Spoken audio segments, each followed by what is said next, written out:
Welcome, everyone. My name is Joshua Gordon. I am the community editor at theleadpastor.com.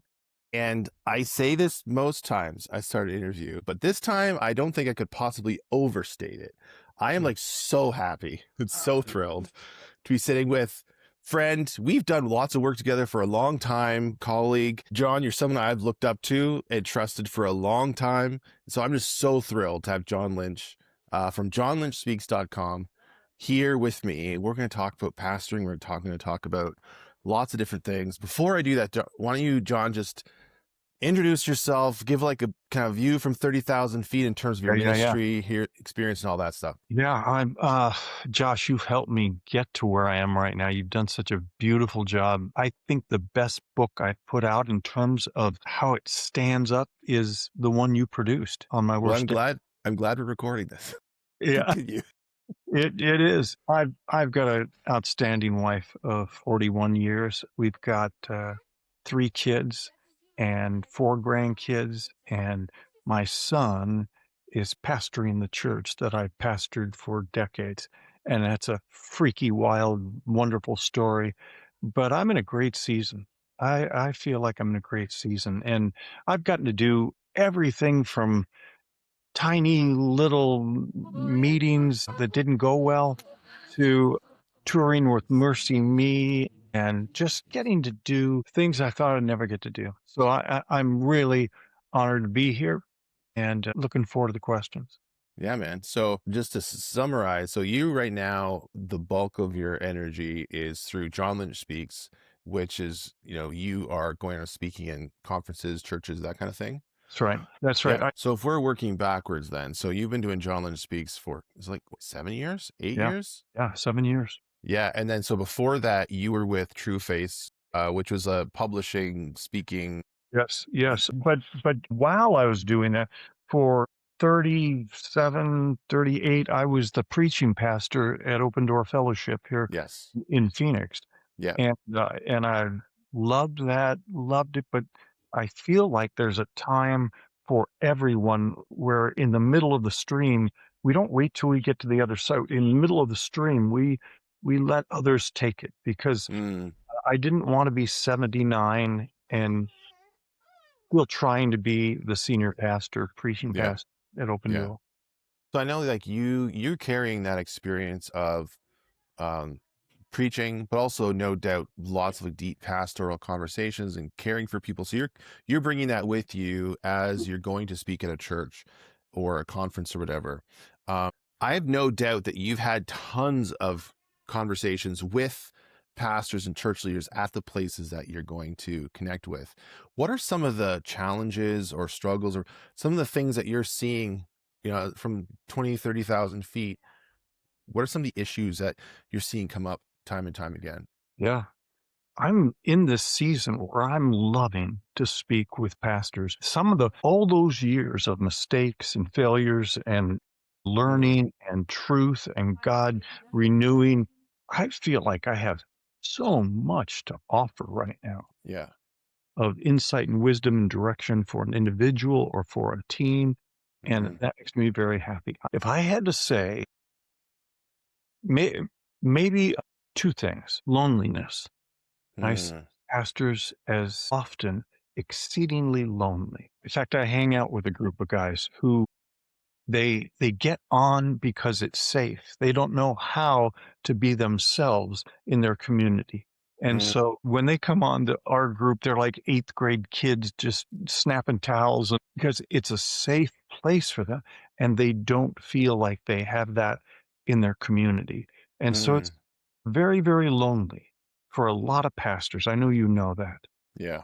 Maybe a second is uh, they haven't developed a team of leaders, of elders, staff who carry a consistent message.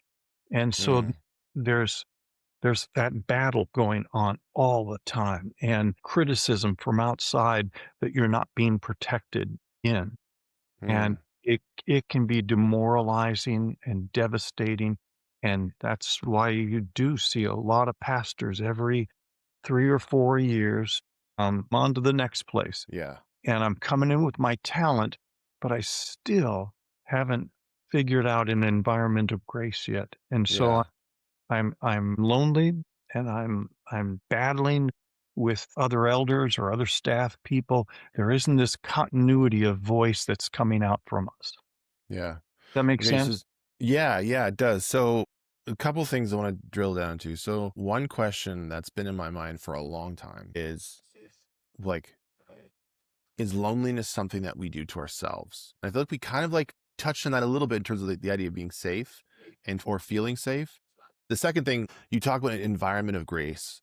Can we define what that looks like? Because that might be a phrase that pastors who are listening to this maybe haven't heard before, Yeah. and maybe describe what that looks like. So I think both paths kind of probably go to the same place, but so maybe you decide which direction you want to go down first. Yeah, I that's so good. Environment of grace. I did a message a long time ago called the Two Roads Talk, where we describe the room of grace and the room of good intentions. And Hmm. one is creating a safe environment by trusting who Jesus says we are, Hmm. living out of that. To actually believe that for each other, that you, at your deepest place, have a new heart and a good Yeah. heart, a heart that Yeah. can be trusted. So when I look at you, I'm not looking at an adversary or someone I have to get past, but someone who carries the same Christ that I do. Mm, this is an important one for me.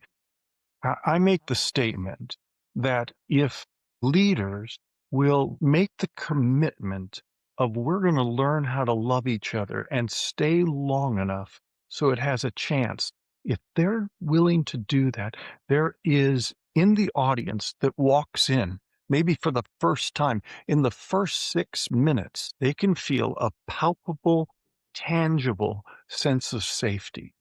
Hmm. Incredible. So you're not looking over your shoulder. Your hands are open. You're ready to receive because these leaders chose to trust each other, love each other, protect each other, Yeah. stand in the new covenant of being able to believe that I'm not on trial, that Yeah. God's crazy about me, that my sins have been completely forgiven. He's not mad. And Yeah. so I'm able to go into every situation knowing that his arms around me and Yeah. that I'm not this loser, this failure who's always going to be a disappointment to God. Yeah. So what you're describing, that's something that like the church, a New Life Fellowship, where I'm one of the pastoral team. We've been working really hard to try to build that. I think we're up. 2019 is when we planted, so we're just hit our 7-year mark. And You guys are one of those models for me of a place that, whether they're doing it perfectly or not, you're endeavoring to do that. absolutely, and I think we were talking in the elders meetings. There's 4 of us, and we've been through some pretty rough experiences, just as an elder team, and some unpopular decisions and direction choices that we've made, and we all had great unity around it. We really felt like this is what God's leading us to do, and we kind of looked at each other like, I think the shine's come off. I think the shine's come off of this. But it was a moment, though, at the same time where I thought to myself, I can't imagine pastoring any other way, Yeah. where there's Yeah. a group of, so there's a group of 4 of us, and like our wives and our families are building that intentional, safe relationship kind of community together. And then trusting that that is going to kind of trickle down Josh, to the rest of the that community. one that is so unbelievably uncommon. And those who are listening, a lot of pastors who are listening are going, what language are you speaking? What world are you speaking? Yeah. Because it's very vulnerable and costly and risky. And what if one of the Yeah. couples bails and Yeah. all that messiness? But when you do it, I am convinced you're doing the right thing. Yeah. And eventually, that group of community that comes, they feel it and they Yeah. feel that you are protecting each other and you're protecting us. Yeah. And and eventually the one who gets on the Yelp reviews and tears down a restaurant, they find somewhere else to go. They Yeah. really do because unsolicited criticism tears down people. And Mm. so if we can teach people that it's not just free game to have unsolicited criticism just because you can.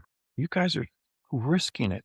So I'm very proud of you guys, and you're doing what I just talked about. Yeah. Yeah. So I guess the other, maybe to take the concept of like the room of grace or environment of grace and maybe come at it from a different direction. Our research group said that 65% of pastors report feeling extremely lonely. And Yeah, like what you, so you led off with like yeah, exactly what one of the biggest issues in pastoring is. And as I just thought through my own journey in pastoring and church leadership, there's like this theme or a thread of pastors choosing to put on a bit of a face or putting on a bit of a mask in order to protect themselves. I've experienced being open with somebody or being vulnerable and then having that come back and use as ammunition against me later on. yeah, And that yeah. thing kind of thing happens. So I have like consistently run into moments where I'm like, okay, do I choose to open up or do I pretend I'm not struggling with this thing or pretend I'm not having doubts or whatever? And what I believe is that as pastors, when we choose to put on that facade, put on that mask, we choose to perform a certain way, what we think people expect of us, we end up creating separation internally between ourselves and our people. Yeah. And then if someone's like, oh man, Josh, you're so awesome. Like, what a great pastor. I'm so thankful for you. If I've been wearing a mask consistently, immediately what comes to my mind is if you knew the real me, you wouldn't say that. And that's the crazy thing. Like masks, for me at least, they work, but they also end up creating this like extremely powerful insulation barrier between the love people are trying to give me and what I actually receive. Yeah, So good. that's a long-winded way of saying choosing to put on a mask and choosing to perform a certain way because of what I think people want from me contributes to my own loneliness. So I don't know, can you react to that, respond to that? Absolutely. What are your, Well, first, there is a whole in some ways, I don't blame the pastor who is lonely because he's learned it. It's a yeah, model. yeah, "Hey, I'm the answer man. Hi, how are you guys doing? Great. yeah, Listen, hey, type A, and I'm on my game, and yeah, yeah, listen, what? I tell you what, today we're gonna," and it's a style, it's a deal, but the audience, the community senses this is the level that I can be vulnerable around here. mm, This is the level that he's going to talk about. He gets a little grumpy in traffic. Oh gosh. And so we learn to model or adapt or be like that pastor. This is the permission that's being given in that community. And mm, so it creates a community that's very relationally distant from each other. But if you've grown up in that and you don't know another one, that's it. You're the showman dude. yeah, You're the guy. Maybe if you get tired enough, you dare. Um, and here's a deal. I feel like I don't wear a mask very often, but not everybody do I make myself vulnerable to. Not mm, everybody do I tell my story to.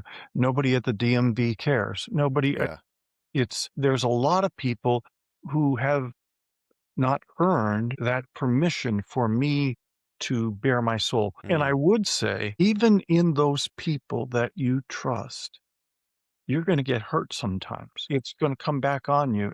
But I would say this incredible statement, and I think you would say it too. Let me be hurt many times if I can have two or three real relationships where I'm mm, being loved and I get to love.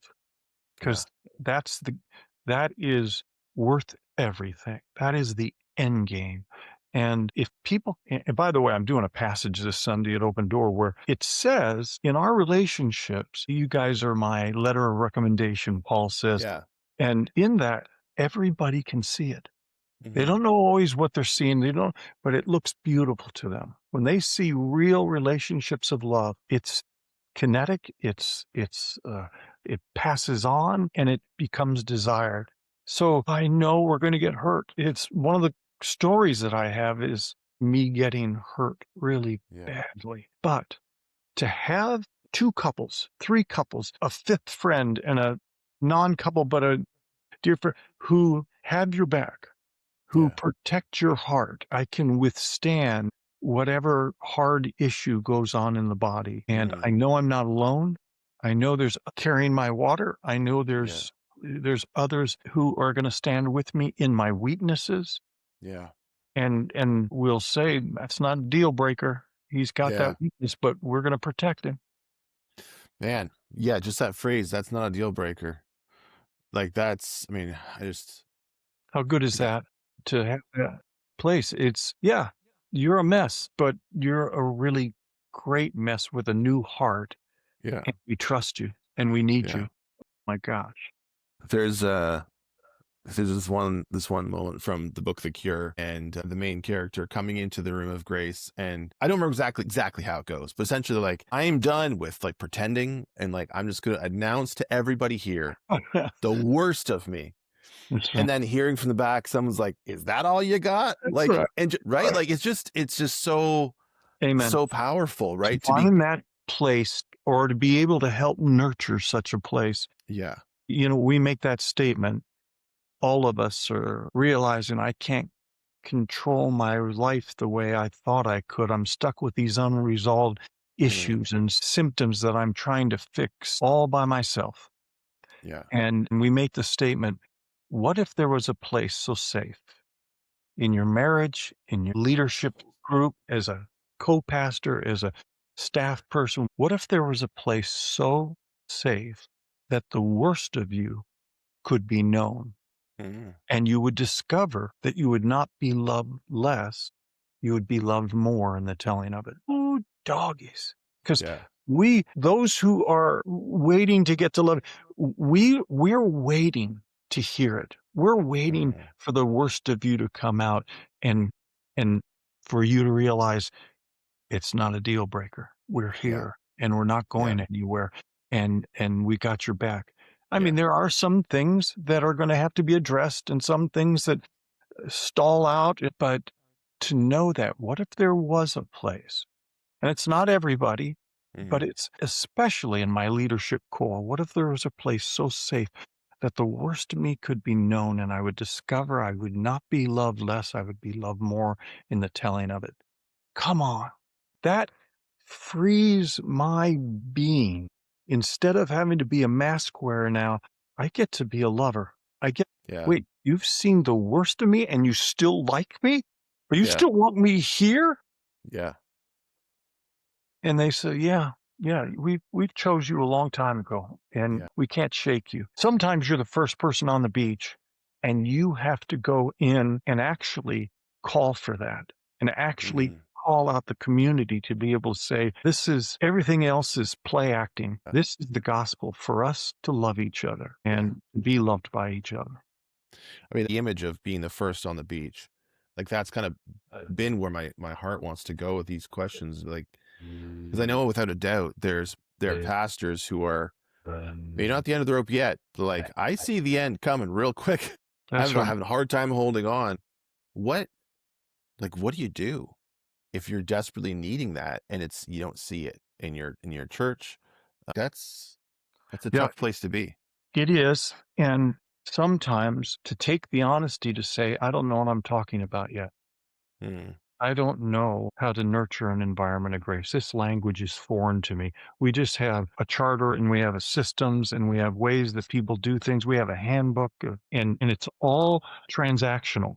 It's mm, all, if we do this, we'll get the people to come here. And it's not relational. It's not vulnerable. And a lot of pastors would say, I don't know what you're talking about. I've never experienced that. And so it's okay to say, where would I go? Who would I find? Truth Ace is a magnificent model. He's yeah, what you're doing here is a magnificent model. The books that we've written, The Cure, Network 220, there's so many beautiful places that are teaching this and modeling it and nurturing it and waiting for you to come and speak with them yeah, because they have this gift to offer that they had to fight through, that they yeah, that they didn't know at first.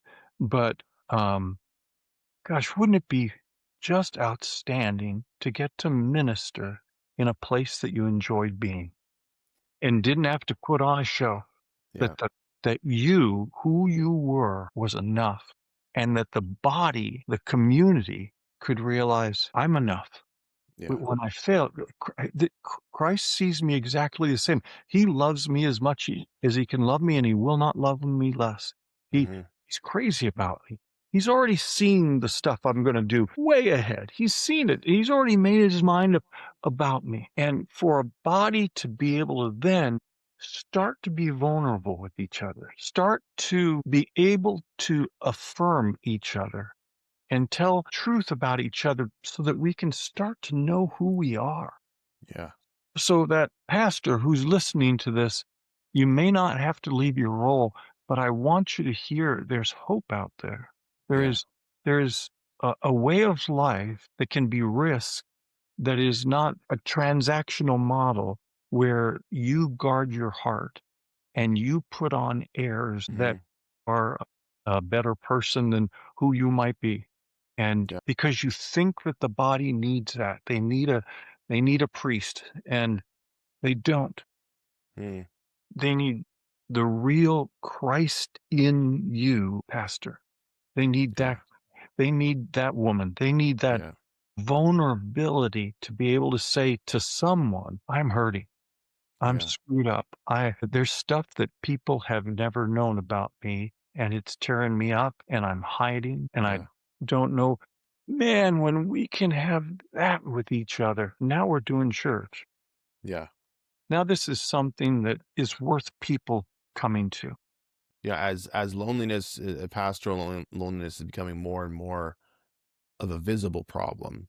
There's a lot of advice out there to help pastors deal with that. And I don't think it's all bad necessarily. I think one of the most common things that I've heard folks talk about is you need to find some other pastors who are not at your church and initiate that kind of peer level safety, where these are people who don't really have a stake in your success or your failure, and they kind of understand, they kind of get it.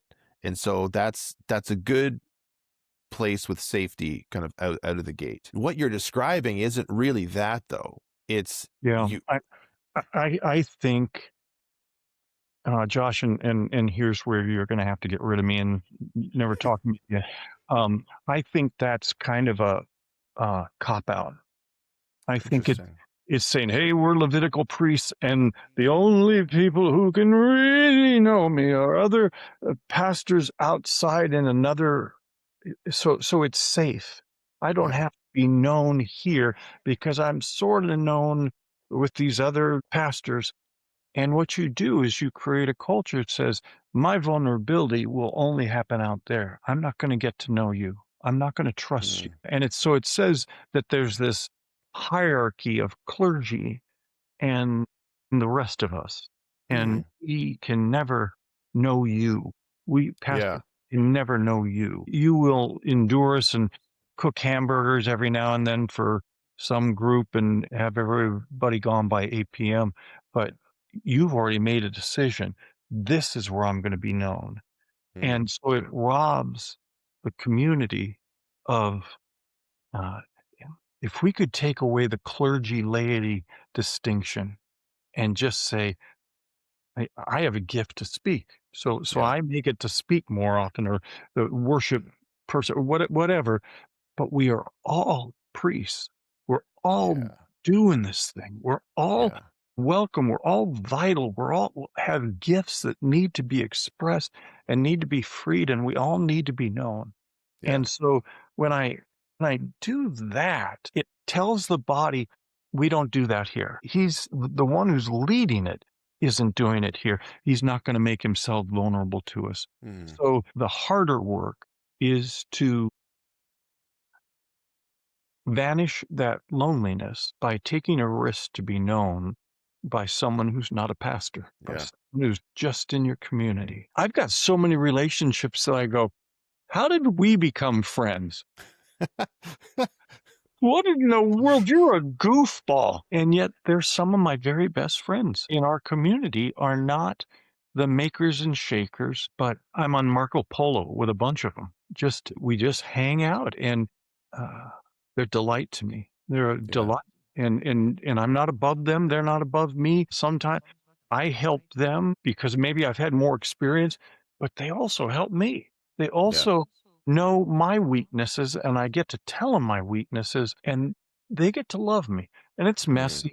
It's not an exact science, you know that, but it is a way of doing life that takes the loneliness away. If I'm going to pastor for 40, 50 years, I can't hold up the act. yeah. I can't sustain it. I have to keep moving on Yeah. because they're on to me and Yeah. it's miserable. Yeah. I heard one Yeah. time that sometimes pastors have an affair, not because they want to have an affair, they just want to get out of ministry. They just need something to get them out of ministry. Yeah, And man. so what if we instead said, gosh, the gospel is this good, that his love is this powerful, and he sees me this way, and I'm safe to be known as the real me. Yeah. And I'm not going to share with everybody, but I am from the pulpit even going to describe how we would nurture such a community as Christ followers and Yeah. let his new life in us. Let us trust that in each other. Yeah. You start to develop. It's amazing who you end up being friends with, deep friends with, Yeah. that you would have never found if you had just gone out here to and 2 counties over and Yeah. with those pastors. Yeah. Man, Sarah, time is just ticking away so fast. There's so many things I want to keep talking about. I have one more question for you. Josh, I will come back. I Great. value you and honor you so much. I'd come Great. back again. So Excellent. yeah, we have I'm no not I'm not letting you off the hook with that. I'm going to that, hold on. I'm going to call you on that. One of the things that I had another struggle, again, same vein that I've heard from pastors is a real reluctance to open up and be vulnerable, especially with other leaders in their church, largely because their salary and so many things about their livelihood are controlled by the people that they might be choosing to be vulnerable with. What do you say to that, Pastor? yeah, yeah. That's good, and it's real. Yeah, You it feel is. it's It's tough, I'm in man. charge of your salary, but there has to be I was thinking about West Point. We were at West Point one time, and everything is a point system, Mm, and you're in competition with everyone else, and we made the statement, even in such a system, you gotta find one person so that you're not hidden, yeah. just one person. And maybe not everybody can, but it Mm, is possible for me to be in a position over you to where I am. It is very possible for us to be able to maturely say, all that's true, but I'm going to bare my throat to you. yeah. I'm learning that you are someone who can be trusted. I don't bare Yeah. my throat to everyone, but as I take risks to start to be known. There are some people I go, wait, you can handle me. And Yeah. so I tell them, I need your protection. Great statement. Bill Thrall, co-author of many books that we've written together. And one time he said to me, hey, John, this issue, you've been working on it how long now? 50 years, maybe? He says, did you ever get the sense that maybe you're not going to ever fix it?